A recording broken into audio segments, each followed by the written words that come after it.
Introduce and then you can start. Sure.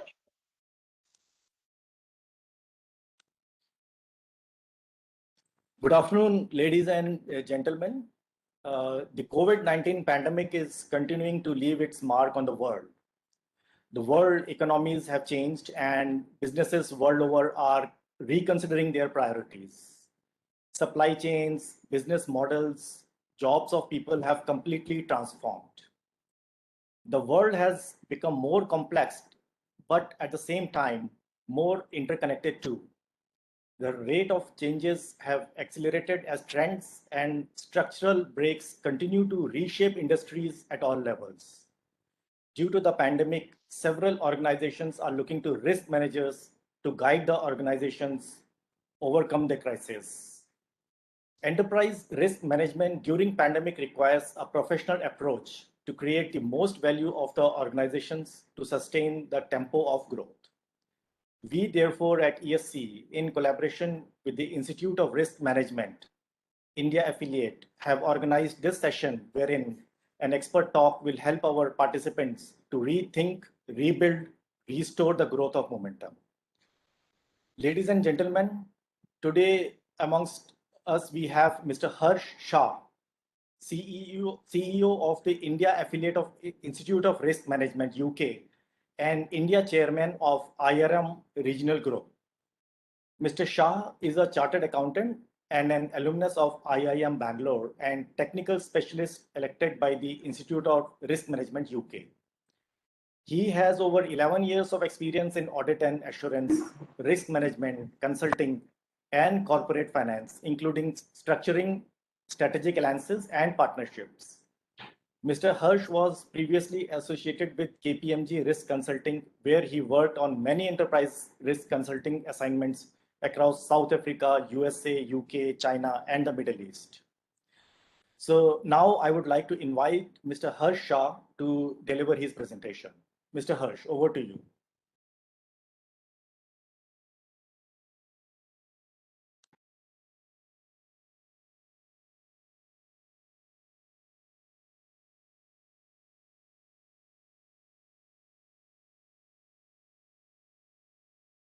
Thank you to ESC for inviting me for this session, and a very good afternoon to all the industry leaders, entrepreneurs, business owners, academicians from different backgrounds, whoever has joined this session. I'm now going to share my screen, and you can just confirm if you are able to see this pop up. Yep. Yeah, sure. Okay, great. So welcome to this workshop. I call it Being Realistic, Preparing for a Risky World. As business owners, as entrepreneurs, we're all very passionate, trying to drive change, adapt different business models, move into a technology kind of a world where digital is the way forward. And I think the speed of acceleration has been so fast, probably this would not have happened if there was no pandemic. And like they say, every crisis has an opportunity. So here we are looking at risk on the positive side. But what is risk? What is enterprise risk management? How is it different from financial risk management? I'm going to cover this entire gamut of risk management and how you as potential business owners, business heads, leaders can drive change, develop a strong risk culture within your organization. Little bit about me. I think I don't want to waste too much time on this slide, but I look after the India operations of the Institute of Risk Management. We are a 30-year-old professional body, just like a Chartered Accountant Institute or a CFA Institute headquartered in the UK. We're present across 143 countries. My background is I'm a Chartered Accountant and I've done my executive MBA from IIM Bangalore. And I also worked at KPMG in risk consulting, where I advised some of the large clients in the pharma sector, cement, building materials, manufacturing, non-banking financial companies, trying to help them develop a strong risk culture. And I've also been delivering a lot of sessions since the young age of 21, having trained over 10,000 students across the country. Now, what is happening around the world? If you see all these examples, and you can just make short notes and try and read up on these articles. Travelex had a massive cyber attack sometime in December 2019, and then Jan 2020, they had a follow-on cyber attack where the hackers tried to blackmail Travelex that their data will be leaked out on the dark web if they don't pay £6 million or $6 million. Now, that's the kind of digital risk that organizations are facing today. I was reading a survey, almost 86% of Indian organizations have been hit by a cyber attack in the last 1 year, right? So are we looking at risks beyond financial and insurance areas? Are we trying to envisage all these emerging uncertainties which are going to shake organizations, cultures, people, every area? Then Intel. Intel is one of the largest chip makers in the world.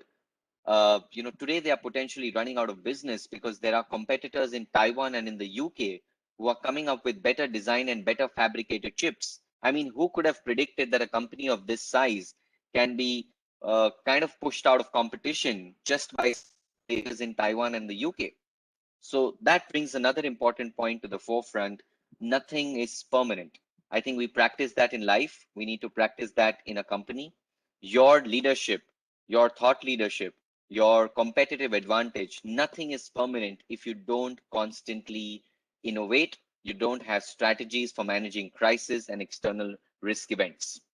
The third event, we heard about the disastrous Lebanon blasts, right?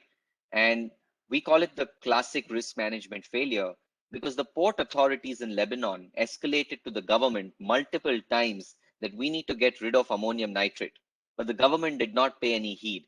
So that kind of communication failure has created a huge explosion and loss of millions of lives. Then Australia bushfire. We saw that in Uttarakhand, Odisha, in the US, and in many other countries. Degrading environment is now a catastrophic risk which is here to stay. According to the World Economic Forum, climate change is going to take away more lives than the pandemic. That's how serious climate change is going to be. So are we really prepared for that? Small, medium enterprises, banks, financial institutions, large listed companies, every stakeholder in the entire ecosystem will have to work together to manage a climate change risk. You might wonder that how does it affect me? It may not affect me, but when you do your entire ecosystem mapping, when you try and map out the entire value chain, you are buying products from various suppliers, you are producing that, you are supplying that to customers. Somewhere in the value chain, climate change is going to impact you. Thomas Cook, I'm going to discuss this case study in the next 1 or 2 slides. How a company which was established 178 years back, they are facing a massive business failure, not because of COVID. And I want to specify not because of COVID. There are 3 internal risks which they are facing. And these risks are worth studying because every organization today is trying to migrate from the traditional risk management function to an enterprise-wide risk management function. And the last one, we're seeing a lot of actions by the governments across the world on social media, whether it is Twitter, Instagram, WhatsApp, privacy laws, IT rules, compliance, influencer marketing. Imagine if you want to promote some of your electrical products through influencers on Instagram or LinkedIn or social media, there are going to be specified guidelines by the Advertising Council to say that they will have to put up a red color flag on the top to say this is a promoted product, and it's going to disrupt the entire advertising space. So governments across the world are trying to mitigate the risk of fake news, misinformation, reputational damage on the government, on the political environment by coming up with more legal regulations that can be enforced across social media channels. So this is just a quick snapshot of where we are, what's happening around the world. And, on a lighter note, I've not put COVID anywhere, right? Because we're already living in a post-COVID world now. I don't call it a risk. It was a risk in 2019 and 20, where it was a black swan. And what is a black swan? A black swan is a high impact event, which may have low probability, or a gray rhino. And there is often a debate between gray rhino and black swans, but we're already living in a post-crisis world. And I think all of us have adapted to this change. I'm very sure if I would have written to ESC 1 year back or 2 years back, they would have not allowed me to conduct this session on a Cisco WebEx. They would have potentially said that please come to Delhi or please come to Kolkata or please organize this seminar in Bangalore and let's do it in person, right? Now the change has happened because there's a cultural acceptance that this is going to be the new normal. This is going to be the way forward. So let's do this over a virtual platform. The next slide is very, very important because It's a report by the World Economic Forum called the Global Risks 2021. And every year, the World Economic Forum publishes the Global Risk Report in the month of January. As the Institute of Risk Management, we are one of the partners with the World Economic Forum where we support them in developing this report. And if you see the categories or the types of risks that are really disrupting the world or would potentially cause a lot of ecosystem change are by likelihood and by impact. When you're looking at a risk, it's a factor of likelihood, which is the frequency, and impact, which is how hard will the event hit you. And if you see by likelihood, extreme weather, the speed at which extreme weather conditions are worsening is very, very high. So that's going to be a high probability risk in the next 5 years. Climate action failure. We're talking about climate change. We're talking about, various G8 and G20 and G7 and SARC summits where governments are participating, but there is a climate action failure. We're not able to execute climate change risk management strategies the speed at which they should have. Infectious diseases, that's going to happen every 5 to 7 years. There was a very interesting report by a research firm. They had written to the CDC and even John Hopkins University that COVID is just one disease. Probably in the next 5, 6 years, it could be a bio war, or there could be more such infectious diseases affecting the whole world. I mean, today you're wearing a mask, tomorrow you might have to wear a shield permanently, or you might have to wear a helmet permanently. We don't know what world we are entering into, right? So are we prepared for that? Are we as organizations really prepared for that? Digital power concentration, digital inequality. We have thousands of students who give IRM's exams, and it's very sad when I come across situations where a student from Patna wrote an email to us saying that there is a stock outage of dongles, so they're not getting those Airtel and Jio Wi-Fi devices. The Wi-Fi connectivity is weak. Now, there is a concentration, there is digital inequality in certain parts of the country, and that's going to be one of the other risks, that while it's an opportunity, everything is online, but are we sure that we have the infrastructure which supports the population of a country like ours? Interstate relations fracture. We're already seeing that in our country and across various other countries where there are inter-district relation issues. All these kind of political events are consolidating and fracturing the entire economy. Livelihood crisis. And then finally, when you talk about top risks by impact, which is how much, you've clearly seen infectious disease is one of the highest impact event because it has fractured the economy, it has fractured people, it has fractured the financial stability of companies, entrepreneurs. Every area has been affected. It would be safe for me to assume or say that every single family across India has been impacted in some way or the other. Climate action failure again becomes impact and likelihood. So that risk becomes very high because now it's high on likelihood and high on impact. Biodiversity loss, natural resource crisis. We're going to see raw material shortage in many areas, many verticals. So are US companies trying to work out alternative sourcing packages? Are you structuring alternative sourcing strategies? Are you looking at long-term procurement contracts with your vendors to ensure that your production doesn't stop after the next 2-3 years? And then, of course, you have debt and IT infrastructure breakdown. And on the right-hand side, what you see is it's a very complicated crisscross diagram, but we call it interconnectivity of risks, which means that you can't look at any risk as a silo. Every risk is going to be interconnected. And at the board or at your governance level in the company, you will have to look at risks across the enterprise, whether it is procurement, supply chain, HR, sales, marketing, branding. Today, every company is setting up a risk department that is able to identify risks across these verticals. Now, why ERM? We've heard about FRM, which is financial risk management. We've heard about insurance risk management. But today, organizations are moving to risk readiness and crisis management skills. And what are these categories of risks? They are looking at reputation, branding, and marketing risk. I was speaking to an SME business owner in Ahmedabad. He said one fake news on WhatsApp has wiped out 20% of his turnover. because apparently there was a fake news circulating. Do not buy masks from this company because there are some worms coming out of that mask. And he said, how can a worm come out of a mask? Because it's not even a consumable product. It's highly safe and packed in a plastic. But someone put up a photo on WhatsApp and he says these kind of events have taken away 20% of my turnover. So reputation, branding, and marketing risks, health and safety risk for your people, for your staff, for your families, for the board, for the key man, very important. Procurement and supply chain. We witnessed events like the Suez Canal.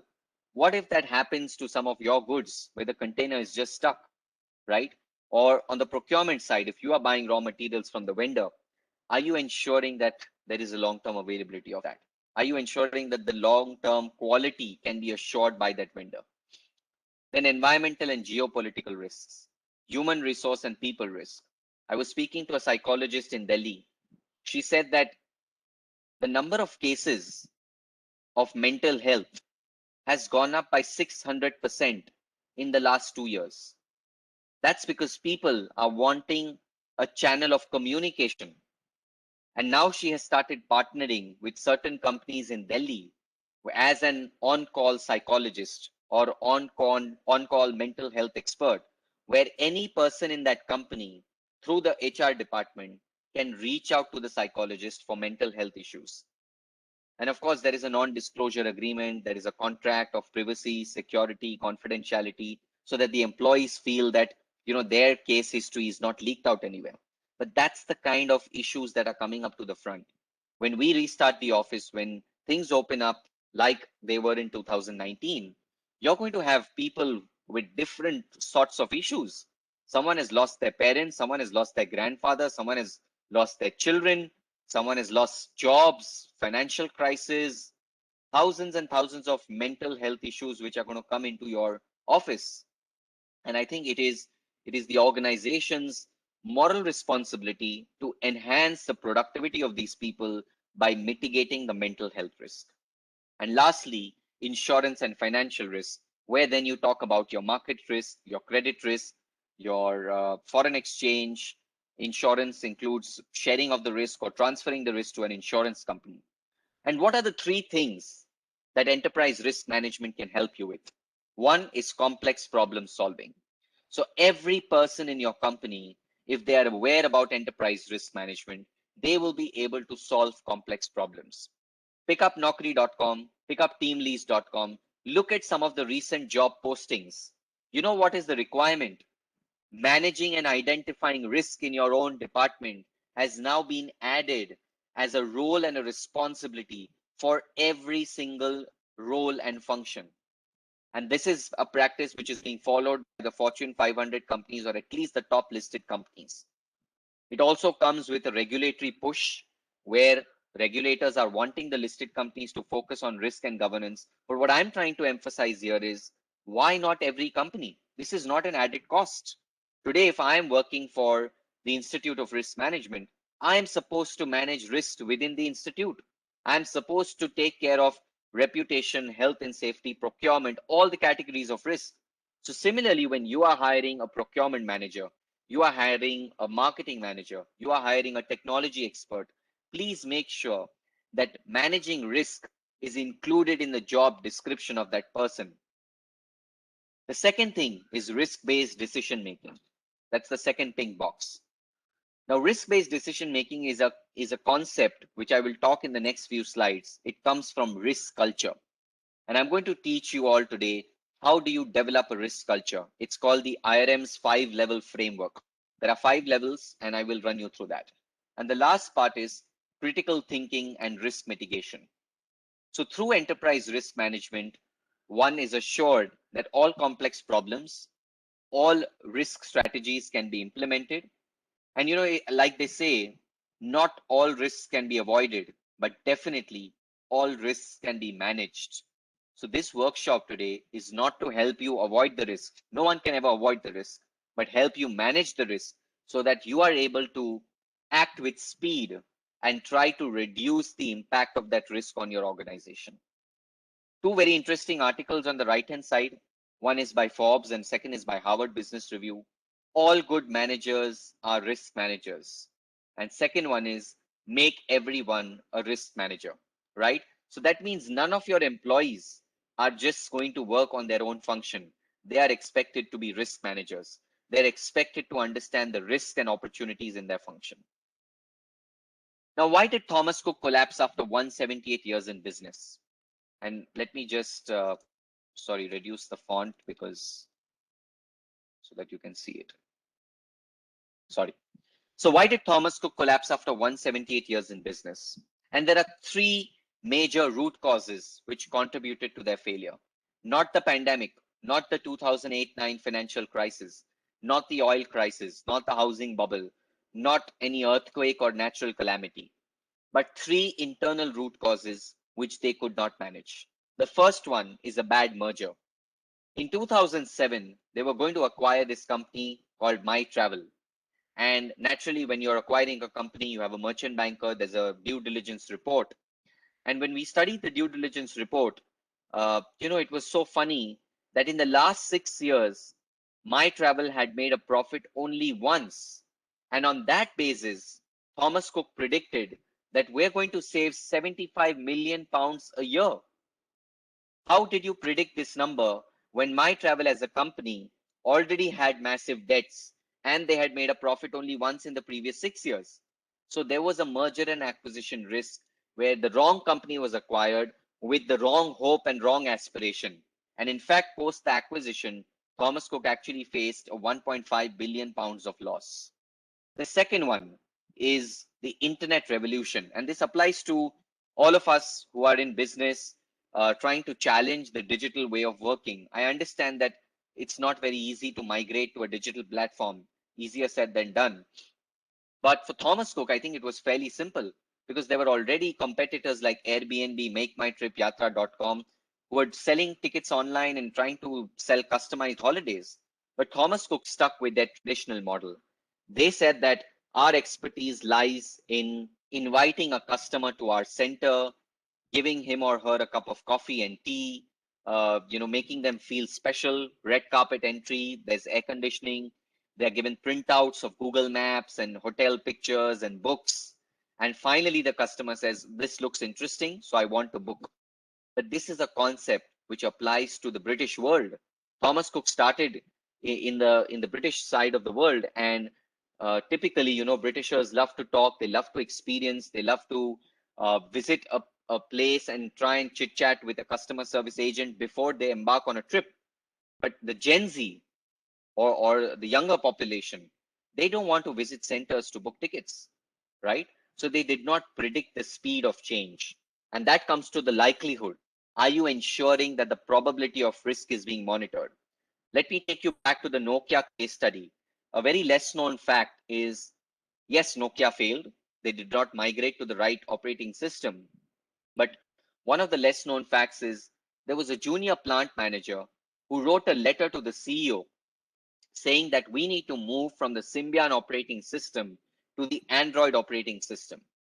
And trust me, the CEO wrote back and said, you are just a junior at the plant manager, so do not try and teach me what I'm supposed to do.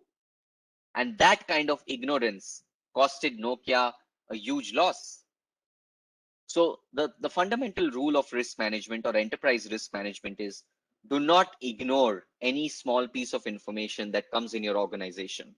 Every junior person is connected with his or her network in competitor firms.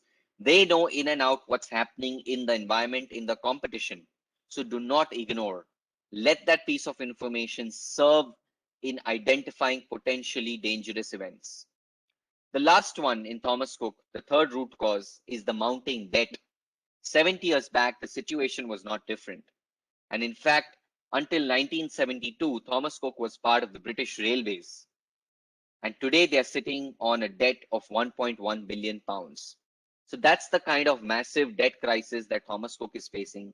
And three root causes. There's no COVID, there's no financial crisis, which has affected them externally. But all these three internal reasons have led to their failure. And the point here is, are you as an organization identifying risk in everything that you do? Whether you are acquiring a company, you are promoting a campaign, you are hiring a person, you are firing a person, make sure you first think what can go wrong. It's not about being negative. It's not about trying to be cynical, but it's about being prepared. Being prepared for the worst is now going to be the new formula for all organizations in Industry 4.0. Life of a company is generally decreasing, right? So in 1964, the average lifespan of a company was 33 years. As of 2016, that tenure shrank to 24 years, according to InnoSight. And by 2027, there is a prediction that the average lifespan of a company on the S&P 500 index is going to shrink to 12 years, which means that most companies will cease to exist by 2027. Pick up the Fortune 500 company magazine, pick up the long list of companies that existed in 1995. You will not see those lists today. Half of those companies are wiped out. And this is because companies are not focusing on innovation and risk management. So to ensure that your organization is survival, to ensure that your organization's life can be increased, set up a risk department, set up an innovation function. What are the typical risks that are faced by businesses? And I don't need to, kind of explain this because you all come from experienced backgrounds. But generally, when I ask people about risk management, they say, oh, it's just the finance department's role, or it's just the accounts team which does risk management. And I say, sorry, risk management applies everywhere. You're going to have challenges in funding. You're going to have reputation issues. There could be leakage of confidential information in this work from home. There could be data privacy issues. There could be inability to adapt to technology, difficulty in scaling up, changing business models, legal and compliance risk. And how will enterprise risk management really help you? The way it will help you is you will now be able to focus on transparency. There will be a much more transparent working environment. There will be a shared vision for a risk culture. There is more readiness for crisis events. There's more empowerment and accountability. Today, if you have vested the responsibility of managing risks with the marketing team and they publish the wrong press, you can catch their neck and tell them you've not managed the reputation risk. So that's how enterprise risk management will create more accountability across the department. So let's first understand risk and risk management. I spoke about what's happening around the world. We discussed the global risk report of 2021. We saw the Thomas Cook case study. We also understood, the entire gamut of how risk management can be changed by complex problem solving, critical decision making, risk-based thinking, and also the typical risks that businesses face. But what is risk? Risk is often construed as a negative word. But essentially, as per the ISO definition, risk is the effect of uncertainty on objectives. There are three important words in risk: effect, uncertainty, and objectives. And it is said, if you don't know where you're going, then any road might just lead you there. I repeat, if you don't know where you're going, then any road might just lead you there. So in risk management, it is very important to understand your objectives. And any uncertain event which has an effect on your objective, it's called a risk. For example, you want to increase your production capacity by 5 million tons next year. That's your objective. And there could be a range of uncertain events that will clearly impact your objectives. And that's what we call effect of uncertainty on objective, which is a risk. And what is enterprise risk management? It's a process implemented by people to identify events across the enterprise and control the risks to provide reasonable assurance over the achievement of objectives. This is the COSO definition of enterprise risk management. Now, these are the three leading bodies in enterprise risk management. Of course, as IRM, we are the world leader for ERM exams. We have level 1 to level 5 exams and qualifications. And we also do a lot of company training programs. For example, recently we did a program for the World Bank. We completed a training program for Tata Steel in India. We did a training program for a Delhi-based debt recovery firm. So a lot of these companies write to us where they want to make their employees risk intelligent, risk ready. And we have a large group of international experts and Indian experts who try and give you that 8 hours to 12 hours global training experience with a lot of knowledge and framework with an international certification. And in addition to this, then we have the traditional exams that are level 1 to level 5. The second global body in enterprise risk is the ISO 31000 2018 guidelines. Now, ISO 31000 provides the entire risk management guidelines. It has the risk management definitions.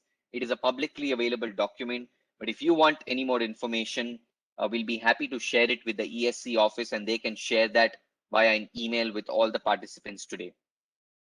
Then we have the COSO 2004 and the 2017 framework. COSO is the Committee of Sponsoring Organizations. It was formed in the year 1985, and they are the leading body for setting up global risk frameworks, right?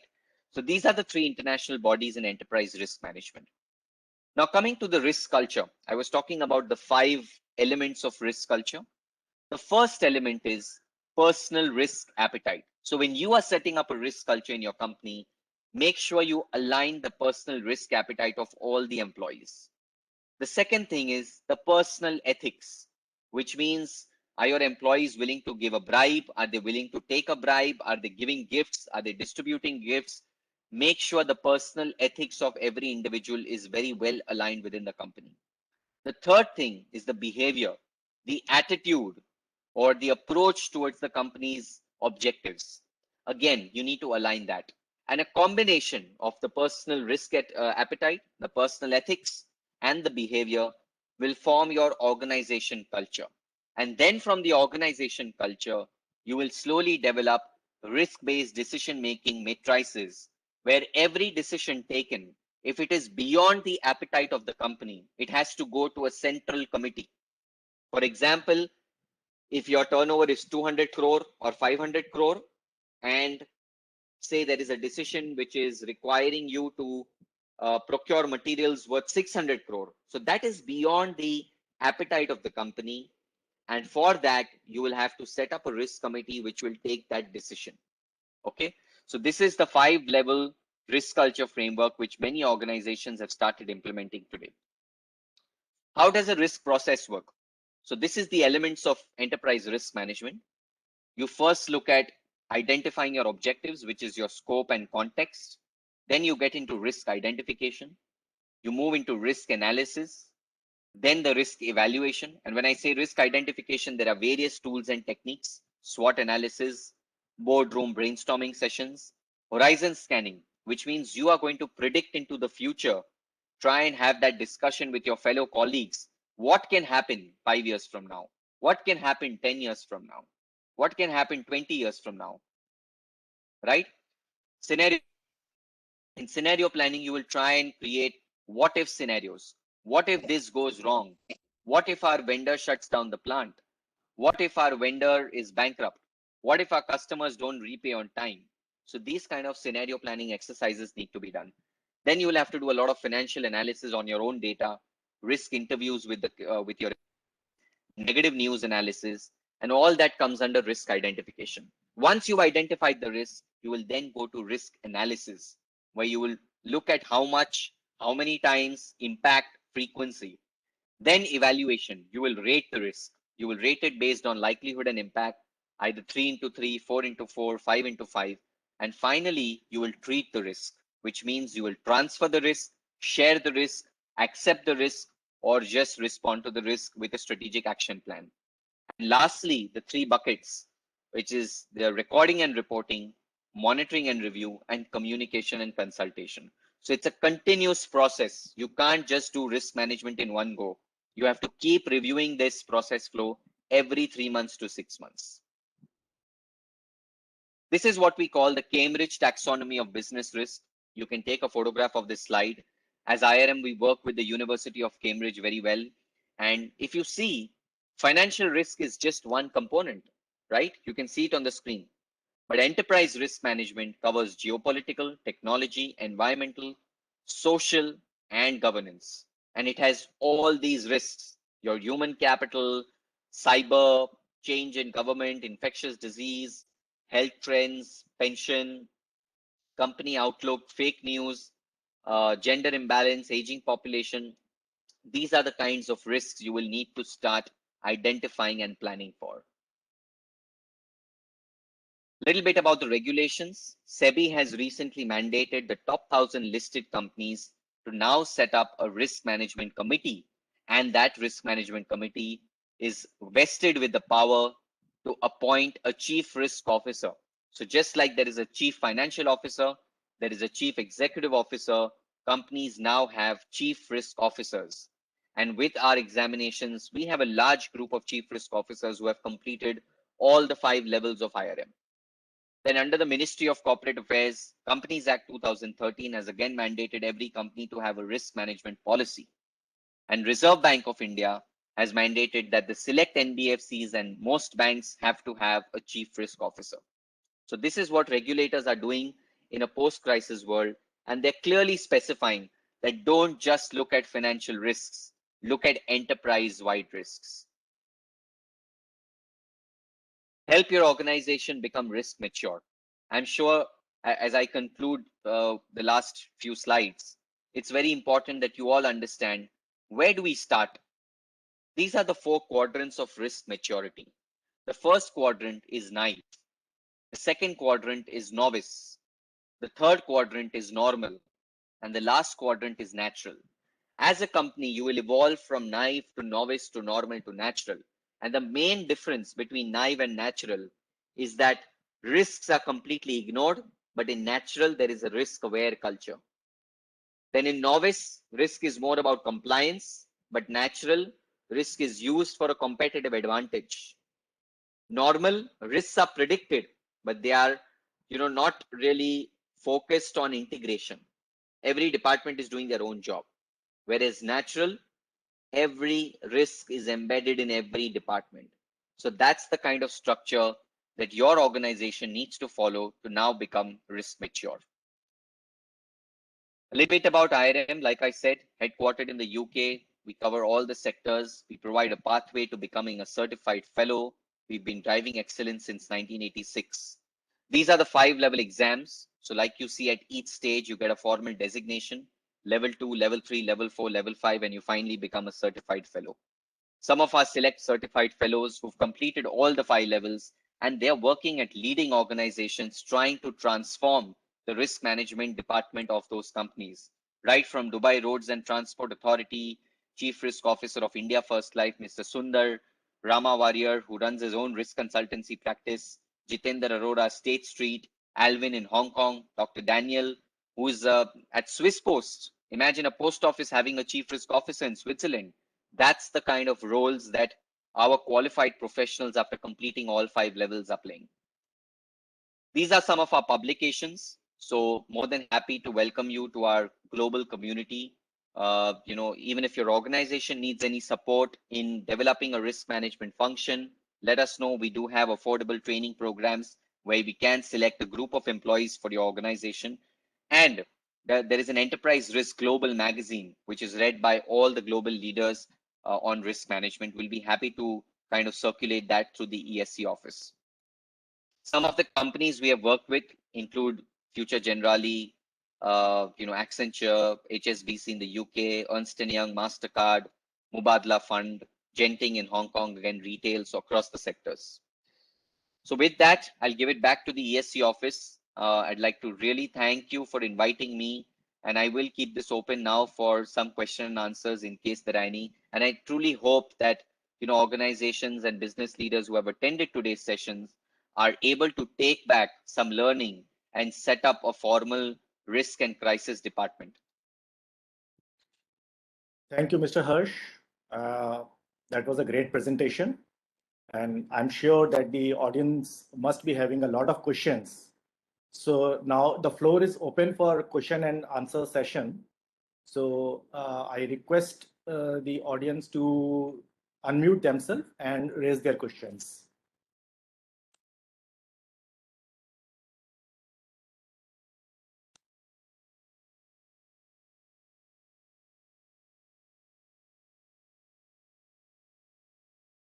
Hi, Herschel. This is Manish Big here from World One Group. It was a very informative presentation, and I've been, I'm aware about the enterprise risk management as a subject because, we are also into professional services, management consulting, M&A kind of work, along with the IT consulting part. I had a couple of questions. Point number one, of course, ESC is a forum of small and medium-sized companies, right? So many of us who are members may not be that big in organization, like the Accentures or the Ernst Youngs, uh, and much smaller in size. So for a smaller company, how do we put in this process where we don't have that many number of people to manage and smaller in terms of turnover? Second is if one has to become a certified ERM expert, right?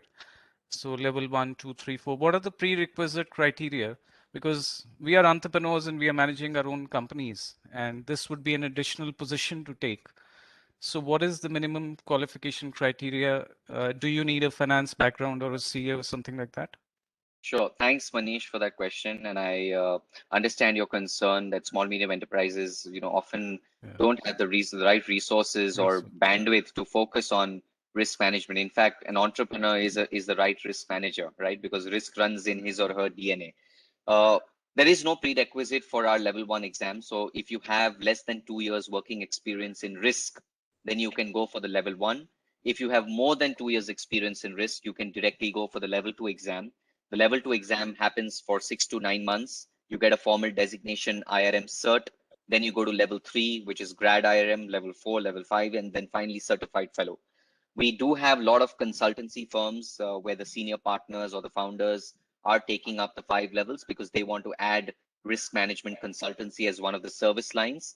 And additionally, you join a global community across 143 countries, which gives you a networking opportunity of connecting with potential certified fellows in other regions and trying to source more opportunities, participate in research initiatives, publications, webinars, etc. So that's the real journey. Our prerequisite criteria for a level 2 is minimum 2 years experience in risk. For level 1, any working professional. So to give you an example, we have a retired IAS officer from the defense ministry who's right now sitting for the level 1 exam because he's setting up his defense risk consulting practice.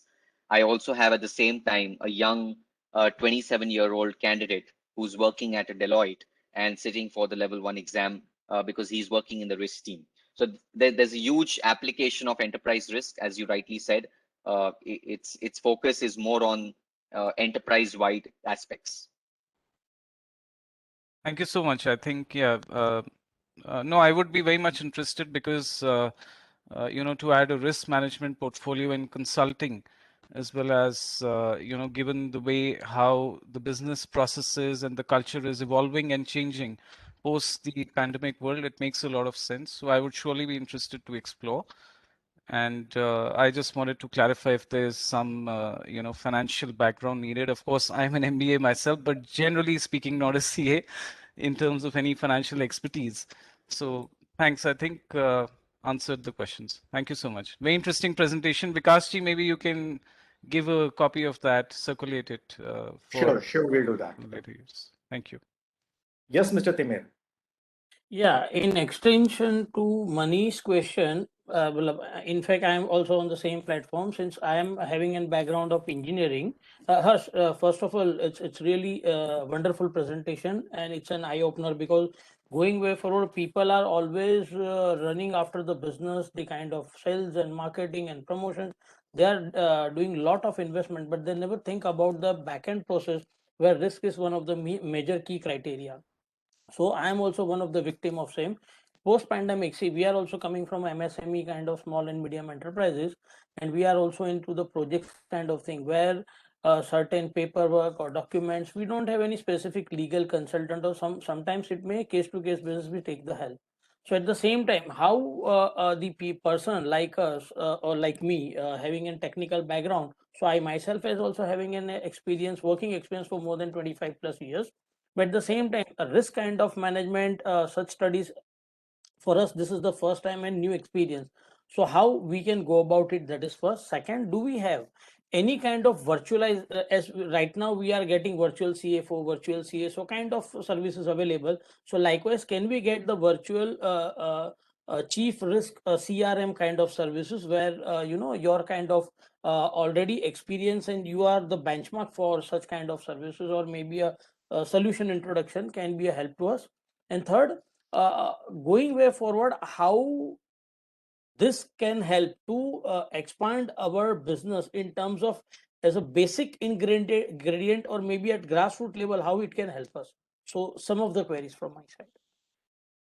Thank you, Mr. Shah. Firstly, I'll answer your query on how should you as an entrepreneur upskill yourself in this area of risk management is I would recommend taking up the level 1 exam, going for the level 2 and then stopping at level 2. Because as an entrepreneur, you don't want to work for someone as a chief risk officer. You need the bare minimum skills, which we believe can stop at level 2. And that's the advantage of the IRM exams, right? We are a not-for-profit professional body. You don't need to finish all 5 levels to earn the charter. Even at level 2, you are a qualified risk practitioner and you earn a designation like the IRM cert.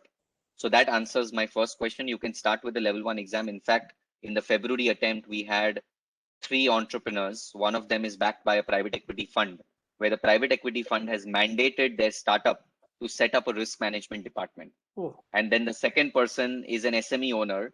He has about 30 years of experience.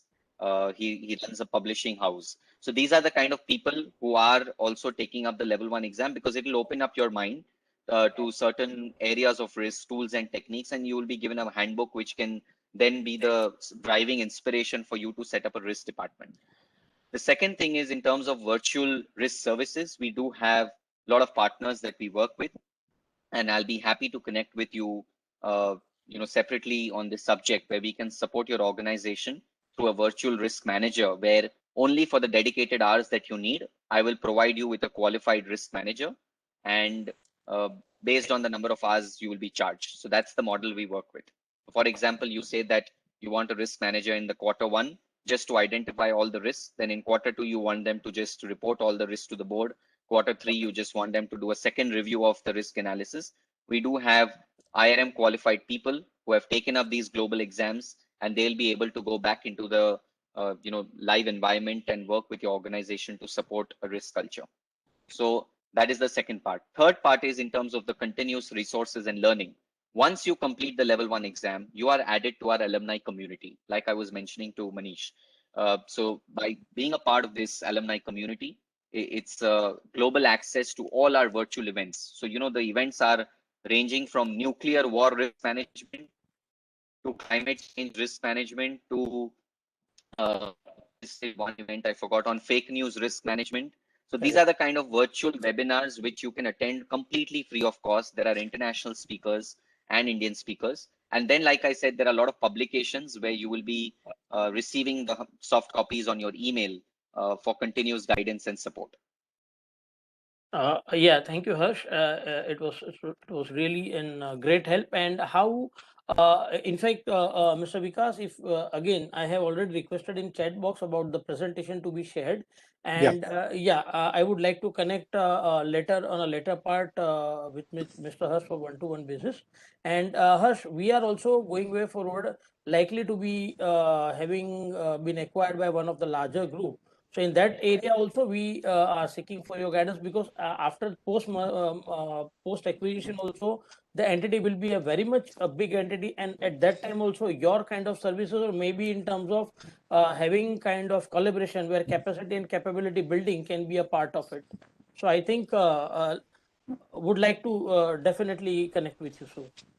So your contact details will be highly appreciated. Sure. I have put down my email address on the chat box. It is CEO@irmindia.org. If you just drop me one line email, I will set up a separate one-on-one meeting with you. Please, I have already noted down this. Thanks, Harsh. Hi, Harsh.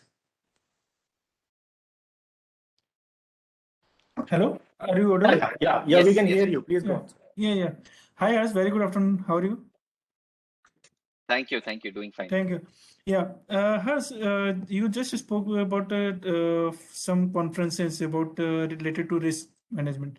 So can you help me out with this? How we can attend and how we can go? How we will go ahead with that?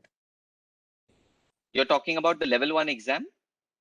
Yeah, level 1 exam, and secondly, with a conversation with Tamil sir. So you just shared some conferences about the risk also. Yeah, so that is available to our alumni members once you complete the level 1 exam. Okay. So maybe if you can just drop an inquiry on this link, I'm just putting it up to everyone. Yeah. So if you just drop an inquiry, I will arrange a call back from our senior head of examinations who will guide you on the process, and we will also Okay. keep you notified of all future risk conferences and updates. Okay. Thank you. Harshi, 4 of our executive committee members also joined this session. Okay, great. Mr. Anil Batra from ITP India, Mr. Ashwini Kumar Rath from Batoi Systems, Mr. Dinesh Gupta from Busy Infotech, and also Mr. Vinod Sharma from Deki Electronics. Mr. Vinod Sharma is our mentor in electronics manufacturing related issues, and he is an international speaker in management and manufacturing platforms. So Vinod, So would you like to say something? I hope, Mr. Dinesh, I've done justice to the topic and covered all the critical components. Though I was not able to touch upon the specific sectorial aspects, but I think you all are the experts for your own sector. My role was to kind of involve enterprise risk management into your sector and create that kind of mental change or cultural change which is required to accept management across the enterprise. Dinesh ji, you are muted.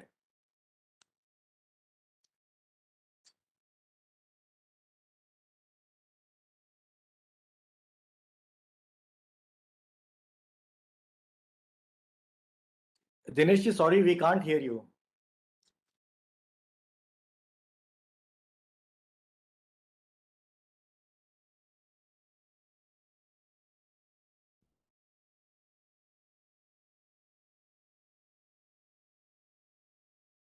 I think Dinesh ji is having some technical issues. Vinod sir, would you like to say something? Sure. I think Dinesh is facing some technical risks where you speak, but nobody else can hear you. So, Harsh, thank you very much. I think very timely, very comprehensive. It's as you rightly said, it's such a wide topic that it's impossible to cover it in such a short period. But I think you did a fantastic job of sort of ticking all the boxes and making us aware. My only sense is that what some speakers earlier also some questions were related to was this business of us being smaller. I understand smaller may mean it does not mean that we have smaller risks, and especially if you look at the impact of those risks that they can have on our businesses, they are actually much larger than many large companies. However, I think because we, on a practical level, still grapple with risks like getting a check bounced from your customer and not being able to take him to a legal remedy, even for beyond 5-10 years sometimes in this country. So we do tend to become a little blunted to risk, saying, it's all Ram Bharose, we somehow will survive if we come so far. So if you see from an exporter's perspective, we have a risk mitigation insurance of the export credit guarantee scheme to some extent. Unfortunately, something similar does not exist for Indian things. So if I supply something domestically, I really have no such insurance or assurance available without recourse, as they say.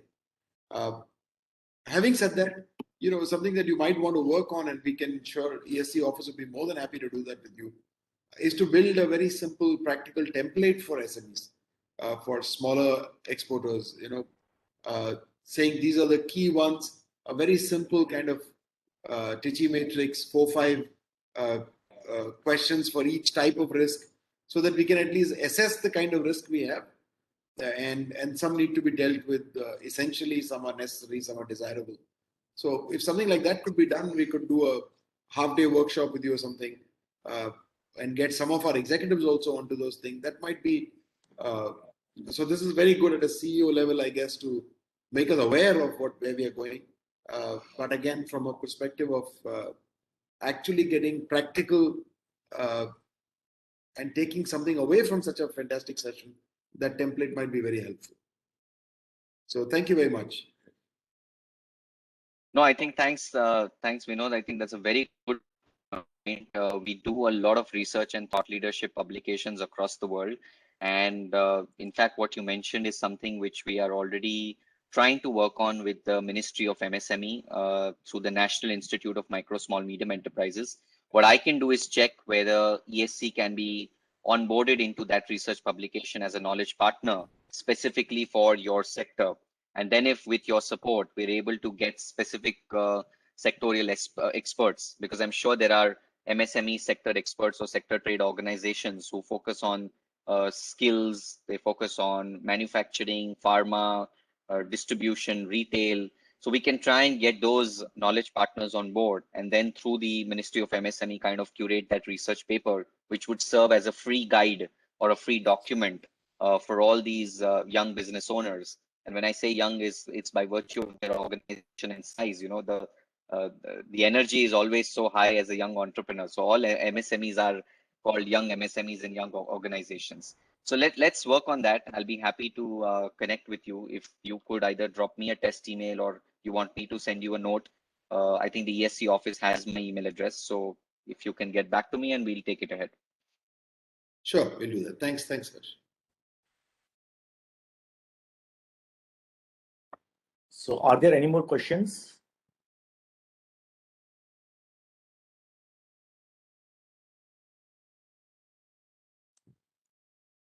So I think there are no more questions. So I would like to take this opportunity to thanks Mr. Harsh for taking out time out of your busy schedule to address ESC members and sharing your experience and knowledge on enterprise risk management. Your presentation was enlightening, and I'm sure the participants must be feeling better prepared for any sort of future risks. I would also like to thank the participants for joining the session, and I would like to thank Vikrant also for coordinating this whole event. Ladies and gentlemen, with this, we end today's session, and I wish you all safe health and great business in the years to come, and of course, which should be free of all kind of risks. Thank you very much.